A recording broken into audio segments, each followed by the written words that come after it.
Hello and welcome everybody. Today we have a very special video because we are with the Portuguese superstar here, and I'm gonna suffer with the name, but I'm gonna try it, with Ana Nogueira. That's good. Yeah? Okay. Yeah. That's pretty good. Okay, I'm close. Also, Porto. 11 times champion of Portugal. Okay. Ah, lekker boelie! And we have sales on justpadel.com. I like it. You like it? Good match. And former number 6 in the world, so that's quite a record. Yeah. Yeah, and that's nice for somebody not from Argentina and not from Spain. Yeah. So what is the secret? How did you do it? No, for me it's incredible that I reached such a high ranking. Yeah. I think outside Spanish and Argentinian players, maybe it's the best ranking of a player outside those two countries. Yeah. So I'm very proud of that and all I've reached in my career, and I think it's a good example for players from other countries to start and play. Yeah.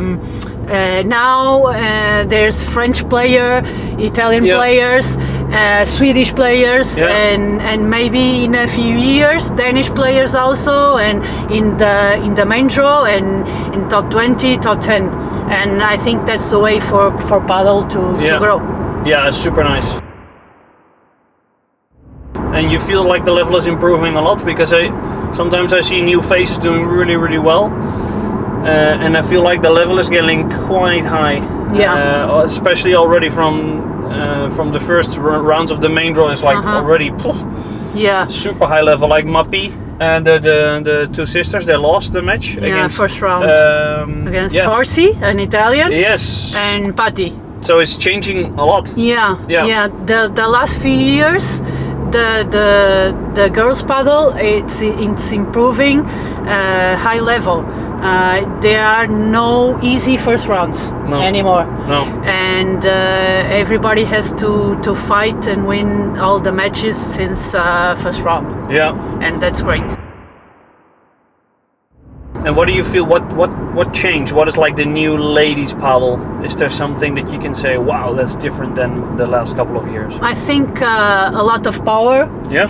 A lot of more game, physical, more game, and more young girls playing. There's a lot of. Is that a big advantage for that they are younger? Yeah, they are younger. They started by playing paddle, and not ex-tennis players. Like you. Yeah. Like me. Yeah. So I started very late the paddle, and now the young players, 16, 17, like Johnson, like Barrera, like Bea Gonzalez, they started playing only paddle, and that's a big difference. Yeah. But still, you have a lot of power when you smash. I think in the match that I saw this afternoon.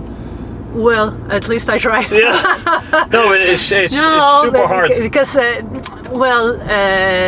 tennis helped me with the smash also, and with the volleys. Because when I played tennis, when I was tennis player, I liked going to the net, and that helped a lot. Did you play doubles tennis? Yeah, I played doubles tennis, and I won a couple of tournaments ITF. Wow. Yeah, ITF tournaments. That's I won good. A couple.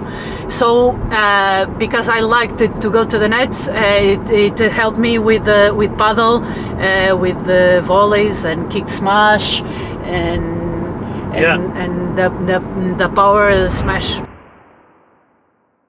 And is there something from tennis doubles that you took, and like not the technique so much, but is there something that you can take from your tennis double experience and put it into paddle? Is there some similarities? Well, maybe the placement, position on court is similar. like the explosion, the reflex. Yeah. Yeah, I believe that. Yeah. Because now sometimes you went to the net, you played a lob and you went to the net. Yeah. Is that something that you trained on, or is it more because you already played tennis before that's more of a natural movement that you're quick with your hands? Yeah, quick hands, and maybe that came also a little bit from tennis, but it's natural for me to play the lob and go to the net. I don't really have a difficult time doing that. Okay. So I can maybe sometimes use the tactics, Yeah. and win some points using that. And what kind of lob do you play so you can get to the net? Is there like a specific lob that is easier to do that? Well, maybe the lob that you play on the middle, Yeah. on the court. So they don't have an angle. They don't have the angle to play the smash or the bandeja. Makes sense. And when you have a high ceiling, you can play the lob very high. Yeah. And that gives you more time. Yeah. And the other player like has more doubts in the head. What to do? What to do? Yeah.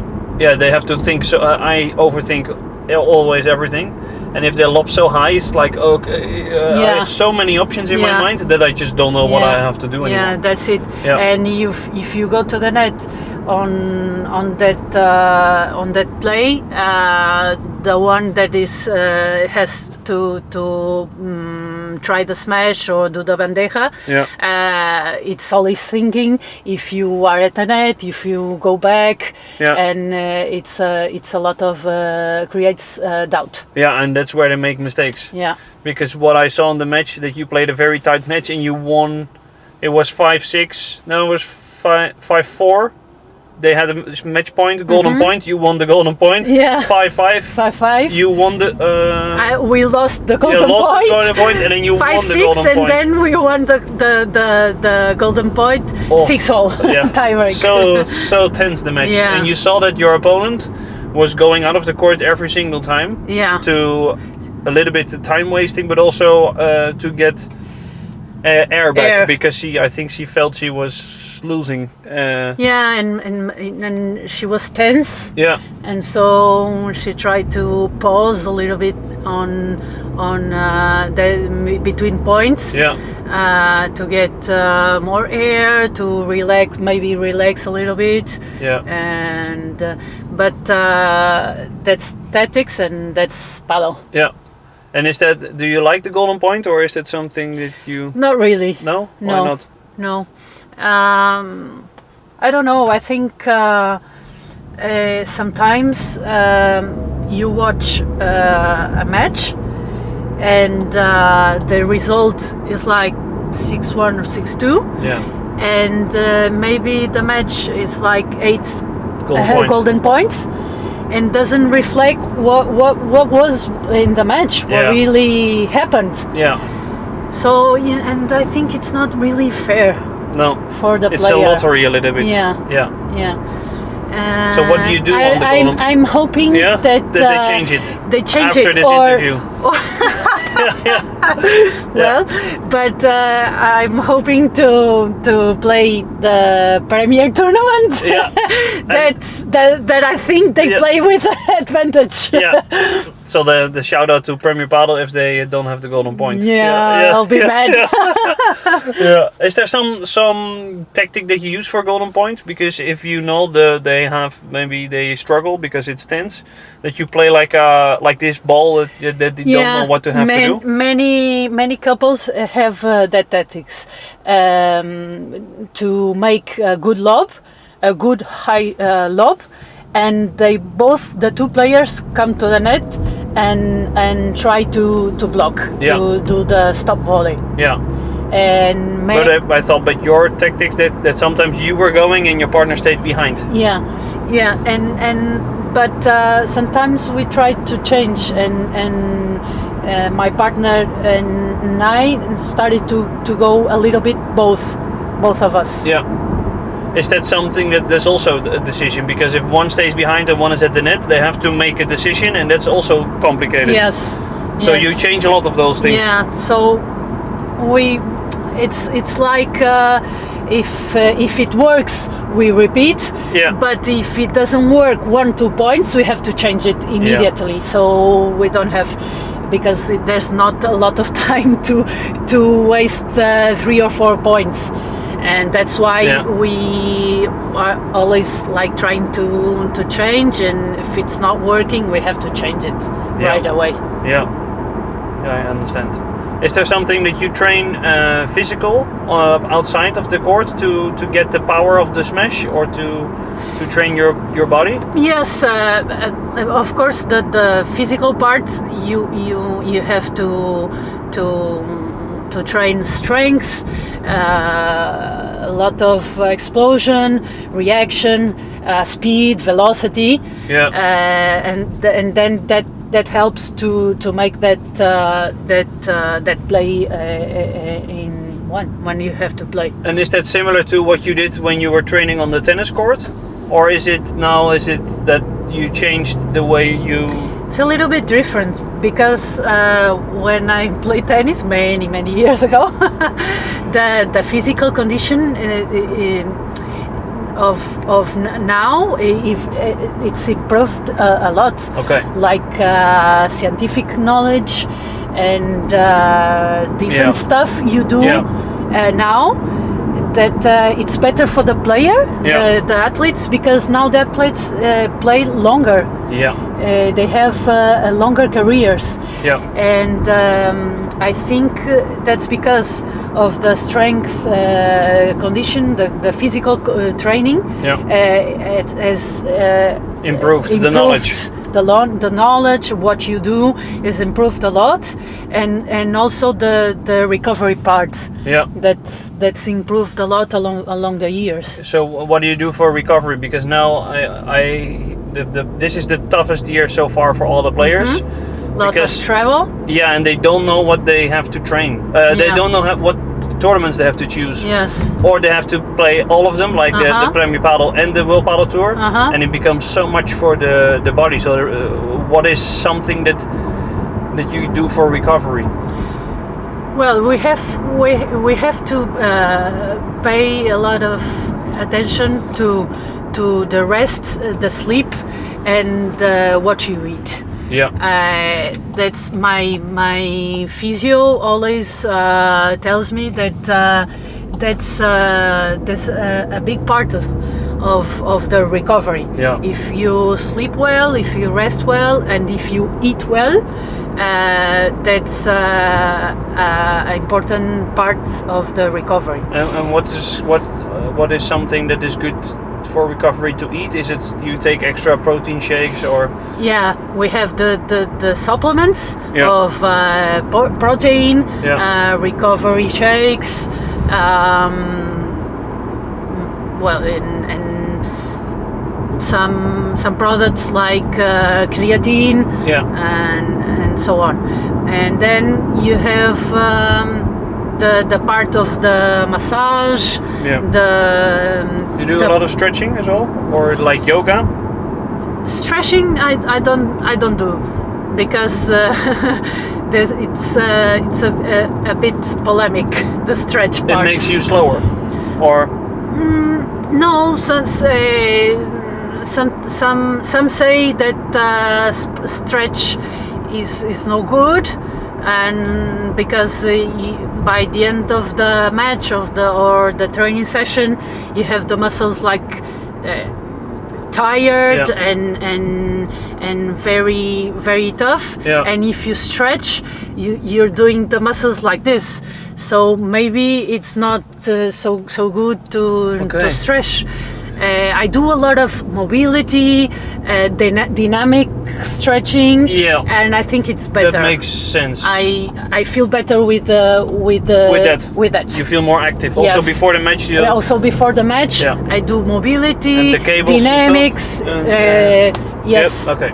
Oh, okay. Yeah, that's nice. Yeah, because also, like in football, you see a lot of players stretching like very deep before the match. I found it always weird. It's weird. I would do it at least after the match. Yeah. But it's so scientifically, there's a lot of theories and about you have to follow that. Yeah. I do a lot of cold shower in the morning. I feel like I recover way faster if I do it. That's good. I don't like it, but it's... I do it after the matches. I do cold shower, or I do like cold and hot. That's super good. And that helps. Yeah, and if you were not a paddle player, what would you be? I think anything to do with sports. Yeah, it's too much fun. Yeah, it's fun. I like playing so many sports. I played tennis before. Before tennis, I played basketball. Okay. So before basketball, I played table tennis. Nice. When after tennis, I played beach volley. Yeah. And then I came to paddle. Yeah. So, do you think it helps to do multiple sports? Yeah. I think. Yeah. I think it helped me a lot because I have a lot of facility, coordination, timing, movements. Yeah. So it helped me a lot to play multiple sports. Yeah. But that's what I think sometimes, that you for young players that they sometimes overtrain a little bit. Yeah. And it makes in only one sport. Yeah. And then it gets a little bit.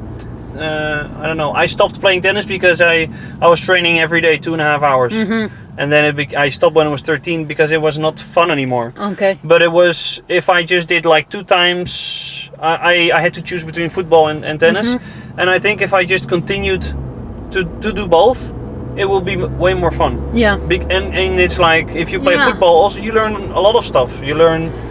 Teamwork, you learn not passing. Sometimes the most important is that you keep fun. Exactly. In it. Yeah. So if it's fun, you keep the motivation high. So, and I think when you are younger, you should play many sports as you can. Yeah. That makes sense. And it's nice. Yeah. And I like football a lot also. Yeah. What team do you support? Porto.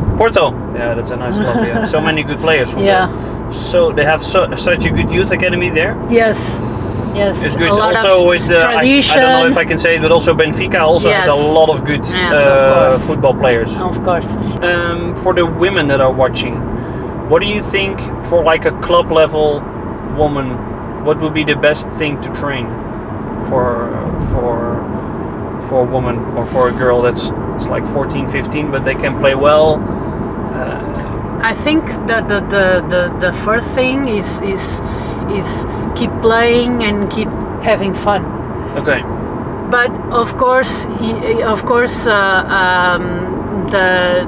paddle basics like are more maybe difficult to get is the part of the defense and play with the walls. That at the beginning it can be complicated and a little bit tough. But I think you have to insist in that part because it's the base. It's basics.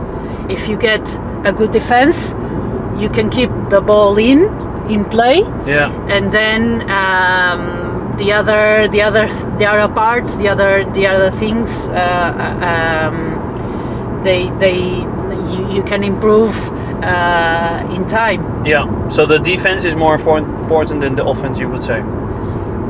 I think so. I think so because the base of the point always starts with a good defense, with a good lob. And then you can if you play a good lob, you can counterattack and of course, the game. Yeah, of course, the part of the net is also very, very important. Yeah. But I think you can improve a lot by having a good defense. Yeah. Yeah, I feel the same. If I teach people paddle, I do more defense. Yeah. I feel like they get more comfortable, that they don't have maybe to finish the point so early. Yeah. Because if your defense is not so good, you have nothing to fall back on. Maybe it makes a lot of sense what you say. Would you say that the lob is the most important shot in paddle?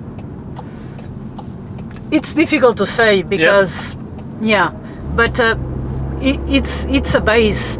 For example, for me, in this pre-season, we started the training pre-season with a lot of defense based on the lob, because if you are able to do a good lob, then then you can construct work the point from that base. Yeah. If you cannot do a good lob, the point or the game, it's not. There's no base. In it. If you make a good lob, then you can do the chiquita. You can play down to the feet, and you can pass and go to the net. So it starts from there. Yeah, it starts from there. Of course, then you need the bandeja, the víbora, the volleys, the smash. Yeah. But you have to be good at the defense, so you can open the court and work the point from that one. Yeah. So defense, like play with patience. Yeah. A lot of lobs. Yeah. And then you can start to build up the point. Yes. Yeah. Yes. Because the rallies are quite long. Yeah, because from there you can maybe begin to do the chiquita. Because if you try to play from back to the volleys or play chiquita when you don't make a good lob, the other players are going to be at the net. Yeah. So it doesn't work. Yeah, you don't want them there. Yeah. Yeah. As much as you play a good ball down, they are still there, so they will catch the ball. Exactly. So you first you have to play good lobs. Yeah. A couple of good lobs, so then the player begins to be a little bit back, and then you can take over. You can take over. So you don't always try to pass the player with the lob, do you? No. Want to make them run sometimes? You sometimes can play the lob, just to the other one can do the bandeja, and then you repeat the lob to the bandeja, and then when you have repeated 2 or 3 good lobs, the player is just at the middle of the court, and then you can do the chiquita and come to the net. Yeah. And maybe they will be tired. Nice. I think there's some nice tactics that people that are watching as well can put into practice on every level. Every level. Yeah. It works. Yeah. Every level. Just keep the ball in. All of lobs. Low, high, low, high. Yeah. Keep them running. If you repeat a couple of lobs, then it's easier to play the low ball. Yeah. If the players are at the net and you didn't make any lob, it doesn't work, the low ball. No, but it's very tempting that the people they try to pass the net players, but that's more tennis. Of course. People come from tennis, they always try to play a lot of low balls, but in paddle doesn't work. No, they have to change. Sorry. Yeah, sorry tennis players. Sorry tennis players. Yeah. I was there once. Well, we both play tennis, so we can say it. Yeah. If you want to win the t-shirt with signature, then you have to follow on your Instagram. I will put the link down below, so you can follow Anna. And follow us, Otro Nivel Padel. And Cupra Denmark on Instagram. So I will list it down below what you have to do to win the t-shirt, and we send it directly to you. Okay. Thank you all for watching, and I'll see you in the next episode. Hasta luego. Ciao. Adios. Thank you. Thank you so much. That was great.